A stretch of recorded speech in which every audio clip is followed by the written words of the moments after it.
भाजप नेत्या पंकजा मुंडे आणि खासदार प्रीतम मुंडे यांनी आज परळीमध्ये पारंपरिक लेंगी महोत्सवामध्ये सहभाग घेतला। यावेळेला पंकजा मुंडेंनी हलगीच्या तालावरती ठेका धरला।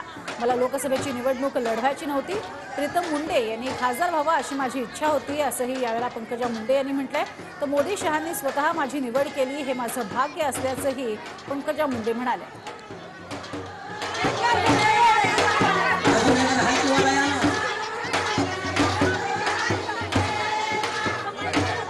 मला लोकसभेची निवडणूक खरं तर लढायची नव्हती। प्रीतमताई एवढा सुंदर काम करत होत्या, प्रीतमताईंनीच खासदार व्हावं अशी माझी इच्छा होती, परंतु माझं डायरेक्ट तिकीट डिक्लेअर झालं।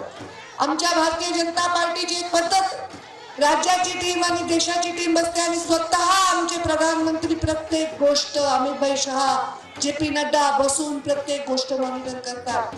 त्यांनी प्रत्येक तिकीट स्वतः ठरवलेलं या देशातलं। तुमच्या लेकीचं भाग्य आहे की त्यांनी स्वतः मला लोकसभेमध्ये उमेदवारी दिली आहे। मी माझ्या बंजारा समाजाला कधीच अंतर देणार नाही। मला सगळेजण वचन द्या, तुमच्या लेकीची लढाई सोपी करणार आहेत का नाही? कोण कोण करणार आहे? हात वर करा, हात वर करा बरं।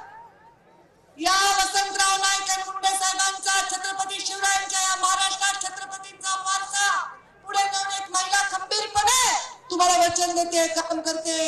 तुम्ही मला वचन द्या, हाताच्या मुठी आवळा आणि माझ्या बरोबर घोषणा द्या, सेवालाल